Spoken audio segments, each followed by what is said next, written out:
Doctor शरद चंद्रा जी और आज की इस सीएसआई की कॉन्फ्रेंस में उपस्थित देश और दुनिया के हमारे सभी हृदय रोग से जुड़े हुए विशेषज्ञगण, प्रतिनिधिगण, मैं सबसे पहले आप सभी का उत्तर प्रदेश की राजधानी लखनऊ में आयोजित इस इंटरनेशनल सेमिनार में हृदय से मैं आपका स्वागत करता हूं, अभिनंदन करता हूं।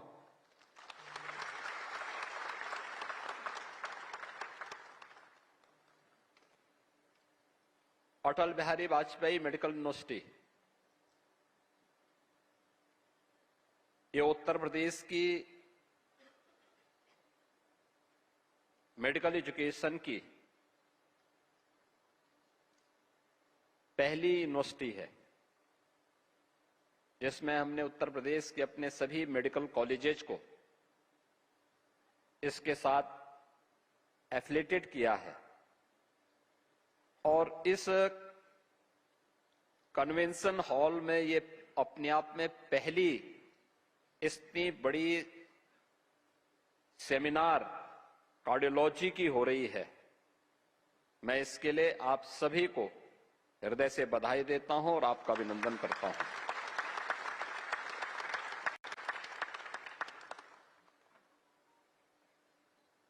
आप सभी ने एक लंबी यात्रा तय करने के बाद उत्तर प्रदेश को इस कॉन्फ्रेंस के लिए चयन किया और उसमें भी उत्तर प्रदेश की राजधानी लखनऊ में यह आयोजन हो रहा है, क्योंकि जब यहां की लोकल कमेटी मुझसे मिली थी तो मैं ये मानता था कि आप किसी होटल में कार्यक्रम कर रहे होंगे, SGPCI में या KGMU में कॉन्फ्रेंस हो रही होगी। लेकिन जब मुझे लगा कि अटल बिहारी वाजपेयी मेडिकल यूनिवर्सिटी में एक कार्यक्रम होना है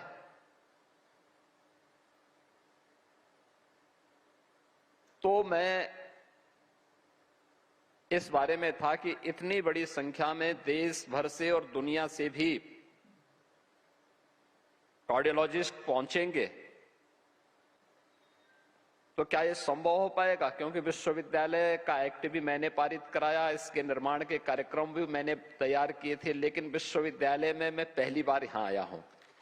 यद्यपि इसका उद्घाटन वर्चुअल इस सभागार और विश्वविद्यालय का उद्घाटन भी वर्चुअल मैंने ही किया था, लेकिन विश्वविद्यालय में आने का मुझे अवसर नहीं मिला था और इस कॉन्फ्रेंस के बहाने मुझे आज आप सबसे संवाद करने और विश्वविद्यालय के इस भव्य सभागार को देखने, जो सरदार अटल बिहारी वाजपेयी जी जैसा जिसका उनके विराट व्यक्तित्व के अनुरूप एक कॉन्फ्रेंस हॉल भी बना है, तो यह आपके लिए अत्यंत आनंद का विषय होगा कि आप सब अपनी एक कॉन्फ्रेंस यहां पर कर रहे हैं। ये उत्तर प्रदेश में और बदलते हुए भारत का वह स्वरूप है जिसमें भारत एक नई प्रतिस्पर्धा के साथ आज दुनिया के अंदर खड़ा है और उत्तर प्रदेश जो आज से 9 वर्ष पहले तक स्वयं भी बीमारू राज्य था, आज वह भारत की अर्थव्यवस्था के ग्रोथ इंजन के रूप में अपनी भूमिका का निर्वहन कर रहा है और उस भूमिका के साथ यह कॉन्फ्रेंस आपकी हम सब के लिए अत्यंत महत्वपूर्ण कॉन्फ्रेंस है। मैं इस अवसर पर आप सभी का हृदय से आपको इस कॉन्फ्रेंस के लिए धन्यवाद देता हूं और आप सभी को इस सफल आयोजन को आगे बढ़ाने के लिए अपनी बधाई और शुभकामनाएं भी देता हूं। मित्रों, नॉन कम्युनिकेबल डिजीज के बारे में जिस चर्चा को आप आगे बढ़ाए हैं, ये हम सबकी चिंता का विषय है। भारत जैसे देश में जहां पर प्राचीन काल से ही इन चीजों पर ध्यान देने की एक पहले से ही एक हमारी दिनचर्या का हिस्सा रहा है कि समय पे जगना, समय पे सोना, समय पे अपना आहार लेना, वह भी संतुलित मात्रा में लेना। आहार भी हो लेकिन पौष्टिक भी हो, उसकी मात्रा कैसे होनी है, इस सब बातों को प्राचीन काल में ही से हम लोग याद करते रहे हैं, उसको अपने जीवन का हिस्सा बनाते रहे हैं। लेकिन दिनचर्या बदली, लाइफ स्टाइल बदली, परिणाम भी हम सबके सामने हैं और उसकी चुनौतियां भी।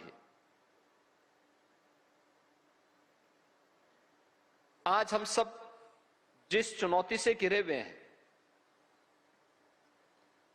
इसके दो पक्ष हम सबके सामने बहुत स्पष्टता के साथ दिखाई देते हैं। एक पक्ष बचाव का है और एक पक्ष उपचार का है। मैं हमेशा इस बात को मानता हूं कि आप इस फील्ड के विशेषज्ञ हैं तो स्वाभाविक रूप से आपको दूसरा पक्ष पसंद होगा, क्योंकि आपका उपचार में रुचि है। आपको अपने इनोवेशन को और अपने रिसर्च को आगे बढ़ाने के लिए इस फील्ड में रुचि भी है और अपने प्रोफेशनल को आगे बढ़ाने में भी आप तभी आगे बढ़ सकते हैं जब इसमें कुछ नयापन करके दिखाएंगे। लेकिन अगर आप मुझ जैसे व्यक्ति से पूछेंगे तो मैं इसके पहले पक्ष में ज्यादा विश्वास कर रहा हूं। मेरा मानना है कि हमें बचाव के पक्ष पर विशेष ध्यान देकर के अवेयरनेस की उस कैंपेन को आगे बढ़ाना चाहिए जो व्यक्ति को एक स्वस्थ दिनचर्या के लिए और स्वस्थ लाइफ स्टाइल के लिए उसको तैयार कर सके, और यह आने वाले समय की उन चुनौतियों के लिए हम सबको तैयार करेगा। क्योंकि जो चैलेंजेज हैं हम सबके सामने, उसके बारे में जिस तेजी के साथ इस प्रकार की बीमारियों का फैलाव हुआ है और एक बड़ा तबका उसकी चपेट में आ रहा है, वह हम सबकी चिंता का विषय होना चाहिए। ऐसा नहीं कि सरकार के स्तर पर कदम न उठाए गए हों।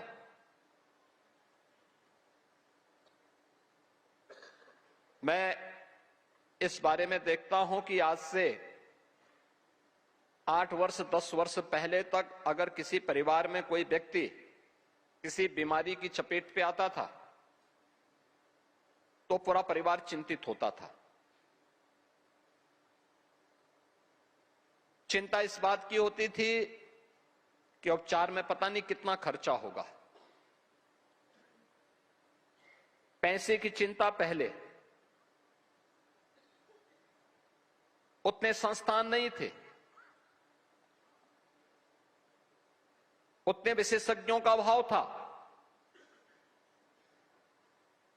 आज मैं कह सकता हूं कि भारत के अंदर दुनिया की सबसे बड़ी health scheme PM Jan Arogya Yojana में प्रधानमंत्री आयुष्मान भारत की सुविधा, भारत के लगभग 55 से 60 करोड़ लोगों को इस सुविधा का लाभ प्राप्त हुआ है कि जिसमें प्रतिवर्ष वह 5 लाख रुपए की स्वास्थ्य सुविधा प्राप्त कर सकता है। इतनी बड़ी आबादी दुनिया के अंदर कहीं भी इस सुविधा का लाभ नहीं ले सकता जितना कि भारत ने आयुष्मान भारत के अंदर अपने देश के अंदर उपलब्ध करवाई है। मैं स्वयं इस बात को देखता हूं, मुख्यमंत्री रिलीफ फंड से मैंने अकेले 25 में लगभग 1400 करोड़ रुपए पब्लिक को हेल्थ के लिए, उपचार कराने के लिए उपलब्ध करवाया है। इसके अलावा उत्तर प्रदेश में आयुष्मान भारत स्कीम के अंतर्गत जो लोग छूटे हुए थे, बहुत सारे ऐसे ग्रुप थे जो लोग इन सब सुविधाओं से वंचित थे, उनको हम लोगों ने सीएम जन आरोग्य योजना के अंतर्गत ये सुविधा उपलब्ध करवाई है। अभी हाल ही में हम लोगों ने अपने यहां के सभी प्रकार के शिक्षकों को, आंगनवाड़ी, आशा वर्कर, एएनएम, रसोईया, जो बेसिक शिक्षा परिषद के स्कूलों में बच्चों के लिए मिड डे मील बनाती है, इन सबको हमने इससे कवर किया। एक बड़ा तबका इससे कवर हो रहा है। उन्हें इन सुविधाओं का लाभ प्रदान करने के लिए सरकार ने अपने स्तर पर कार्रवाई की। अगर हेल्थ इंफ्रास्ट्रक्चर की आप बात करें, उत्तर प्रदेश के अंदर आज से 10 वर्ष पहले गवर्नमेंट के स्तर पर केवल 17 मेडिकल कॉलेजेस केवल संचालित थे। आप याद करिए, आज 25 करोड़ की आबादी यूपी के अंदर निवास करती है। इतनी बड़ी आबादी है लेकिन 17 मेडिकल कॉलेजेस। और आज केंद्र और राज्य सरकार ने मिलकर के हम उत्तर प्रदेश के अंदर आज के दिन पर 81 मेडिकल कॉलेज, 2 एम्स का संचालन उत्तर प्रदेश के अंदर आज के दिन पे सफलतापूर्वक हो रहा है। हर जिले के अंदर हम लोगों ने आईसीयू का निर्माण किया है। कैथ लैब का भी निर्माण हम लोगों ने बहुत सारे स्थानों पर प्रारंभ किया है। निजी क्षेत्र में भी अब सुपर स्पेशलिटी हॉस्पिटल के निर्माण हो रहे हैं। हमारे जो पुराने मेडिकल कॉलेजेस थे, उनके इंफ्रास्ट्रक्चर को स्ट्रेंथनिंग करके वहां पे इन सुविधाओं को बढ़ाया है। लखनऊ में एसजीपीजीआई, केजीएमयू और डॉक्टर राम मनोहर लोहिया चिकित्सा संस्थान के माध्यम से हम लोगों ने टेली कंसल्टेशन के साथ साथ टेली आईसीयू की भी व्यवस्था, वर्चुअल आईसीयू की व्यवस्था अब उन लोगों ने राज्य के अन्य कॉलेजेस के साथ और हॉस्पिटल्स के साथ जोड़ करके सुविधा तेजी के साथ आगे बढ़ाए हैं। लेकिन सुविधा बढ़ाने के साथ साथ सरकार के स्तर पर कुछ और भी प्रयास हुए कि इसमें जो आवश्यक उपकरण हैं वह भी सस्ते हों। उत्तर प्रदेश में हम मेडिकल डिवाइस पार्क बना रहे हैं। अच्छी दवाइयां मिले और सस्ती दवा मिले। यूपी के अंदर हम लोग फार्मा पार्क का निर्माण भी तेजी के साथ आगे बढ़ाए। यह पक्ष वह है जो उपचार को सस्ता भी कर रहा है, सुलभ भी कर रहा है, लेकिन लाइफस्टाइल को बदले बगैर और व्यापक अवेयरनेस कैंपेन के बगैर इसको महामारी होने से हम नहीं बचा पाएंगे। कितना उपचार करेंगे, कितना उपचार का रास्ता हम निकालेंगे।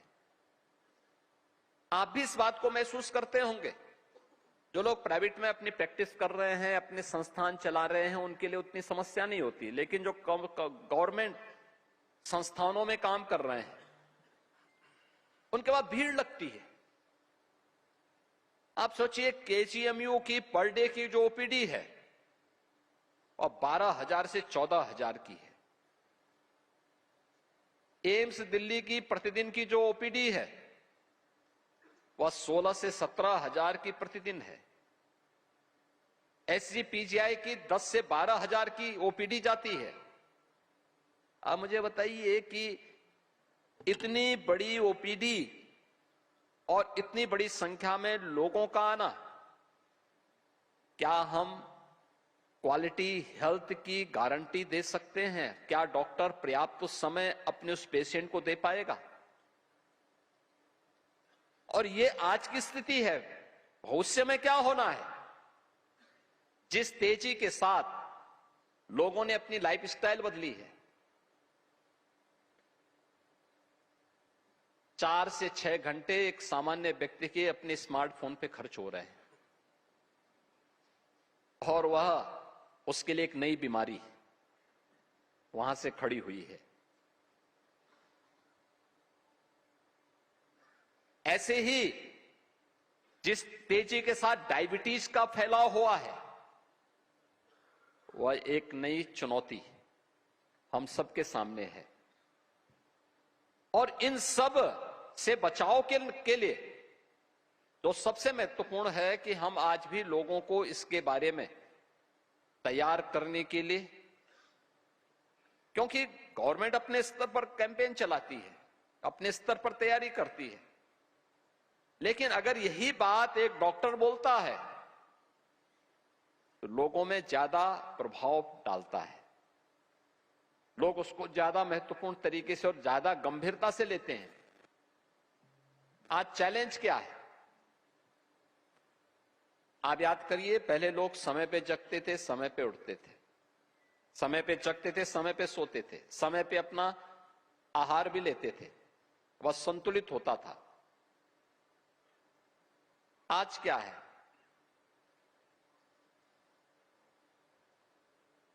मैंने एक बार इसी वर्ष दीपावली के ठीक पहले कुछ स्थानों पर छापेमारी करवाई। मैंने कभी मिलावट की चीजों में जो भी खाद्यान्न, जिनमें खाद्य पदार्थों में मिलावट हो रही है, व्यापक रूप से छापेमारी करो। क्योंकि मैं एक जिले में गया, मैंने वहां सर्वे किए, मैंने कहा कितनी डेयरी हैं, कितना यहां पे दुग्ध उत्पादन होता है। और मैं भौचक था इस बात को लेकर के कि कुछ सज्जन ऐसे थे जिन लोगों के पास कोई डेयरी नहीं, कोई दूध का आवक नहीं, लेकिन उनको ऑर्डर दो, वो एक झटके में अगले 24 घंटे के अंदर कई कुंटल पनीर और खोआ सप्लाई करने की सामर्थ्य रखते थे। तो मैंने कहा कौन सी इनके पास ऐसी मशीन है कि जिससे इतनी तेजी के साथ ये कर रहे हैं। तो मैंने उनकी सूची तैयार करवाई और एक दिन अचानक छापेमारी मैंने करवाई। और ये छापेमारी मेरी सुबह 4 बजे से लेकर के 8 बजे के बीच में मैंने एक साथ करवाई, कई टीमें लगवा करके। हजारों कुंटल हमें खोआ और पनीर बरामद किया, और ये सब मिलावटी था। आज आप जाते होंगे किसी भी शादी ब्याह के फंक्शन में जाते होंगे, क्या गारंटी है ये कौन सा पदार्थ वहां पे व्यक्ति खिला रहा है? कोई गारंटी नहीं है। खान पान की आदतें, लोगों की लाइफस्टाइल, प्रधानमंत्री जी ने अपने ट्रेडिशनल मेडिसिन को आगे बढ़ाने के साथ ही योग को 21 जून की तिथि को विश्व योग दिवस के रूप में भी तेजी के साथ उसका फैलाव किया। दुनिया उसको अंगीकार कर रही है।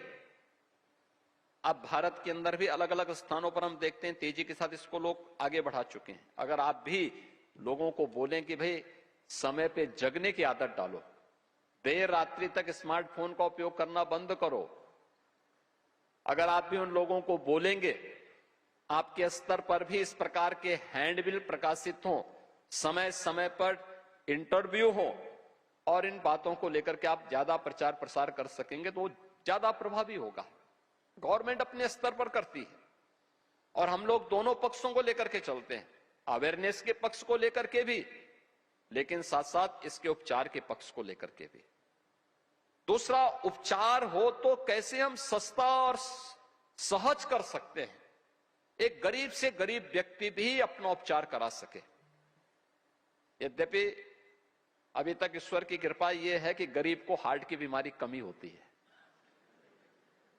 क्योंकि उसकी मेहनत और उसका परिश्रम उसको करता है। दूसरा यह है कि अगर किसी को हो ही गया तो उसके लिए आयुष्मान भारत की सुविधा आज के दिन पे है, जो अपना बाईपास सर्जरी भी करा सकता है, एंजियोग्राफी भी करा सकता है, एंजियोप्लास्टी भी करा सकता है। उसमें उसके सामने उतनी चैलेंजेस अब उतनी नहीं रही, लेकिन कार्य क्षमता पे असर तो पड़ता ही है। कैसे हम इसके लिए लोगों को तैयार कर सकें? दूसरा, जब पेशेंट की स्क्रीनिंग होगी और क्वालिटी आएगी तो आप क्वालिटी दे भी पाएंगे, उसको देने में आपके लिए और सरल हो सकता है। मैं आज के इस अवसर पर आप सबसे इस बारे में अवश्य कहूंगा कि आप सभी देश भर से और दुनिया से भी तमाम हमारे प्रतिष्ठित इस फील्ड के विशेषज्ञगण यहां पर उपस्थित हुए हैं। हम इन दोनों पक्षों पर विचार करें और दोनों पक्षों को लेकर के अगर हम चलेंगे तो अवश्य परिणाम आएगा। जो परिणाम आएगा वह इस फील्ड के लिए तो उपयोगी होगा ही, सबसे महत्वपूर्ण होगा कि स्वस्थ नागरिक होगा तो स्वस्थ समाज भी होगा, और स्वस्थ समाज होगा तो एक सशक्त देश भी होगा, सशक्त भारत भी होगा।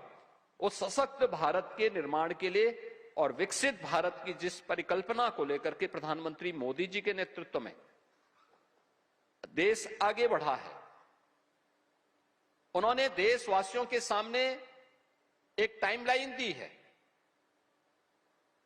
कि देश जब अपनी आजादी के 100 वर्ष पूरा कर रहा होगा तब हमें कैसा भारत चाहिए? एक सशक्त भारत चाहिए। बीमारू भारत विकसित नहीं हो सकता है, बीमारू भारत सशक्त नहीं हो सकता, बीमारू भारत आत्मनिर्भर भी नहीं हो सकता। और इसलिए बीमारी से मुक्त करने की जिम्मेदारी आपकी, क्योंकि हार्ट एक ऐसा है, व्यक्ति की किडनी काम करनी बंद कर दी तो डायलिसिस से कुछ दिन चल सकता है, अन्य बीमारियां होती तो कुछ दिन उसका आगे बढ़ सकता है, लेकिन हार्ट जिस दिन बंद हो, जिस समय ब्लॉक होता है, उसके साथ ही उसकी दूसरे लोक की यात्रा भी प्रारंभ होती है। और वह स्वस्थ दिनचर्या से, स्वस्थ लाइफस्टाइल से ही हम लोग उसको आगे बढ़ा सकते हैं। मैं एक बार फिर से आपके सीएसआई की इस कॉन्फ्रेंस के लिए आप सब प्रदेश की राजधानी लखनऊ में आए, आप सबका मैं स्वागत करता हूं, अभिनंदन करता हूं और विश्वास करता हूं कि आपके स्तर पर जो यहां पर जिन मुद्दों, जो पेपर्स यहां रखे जाएंगे, जिन मुद्दों पर आप चर्चा करेंगे, उसमें दोनों पक्षों को लेकर के एक कॉमन मैन के बारे में भी हम लोग अपने किसी एक महत्वपूर्ण निष्कर्ष को आगे बढ़ा करके इस कॉन्फ्रेंस को एक नई गति दे करके विकसित भारत की संकल्पना के साथ हर नागरिक और एक कार्डियोलॉजिस्ट भी उसमें किस प्रकार की भूमिका का निर्वहन कर सकता है, उस प्रक्रिया को आगे बढ़ाने में आप सब मदद करेंगे। आप सबको मैं इस सीएसआई के लिए हृदय से अपनी बधाई देता हूं, अपनी शुभकामनाएं देता हूं। धन्यवाद। जय हिंद।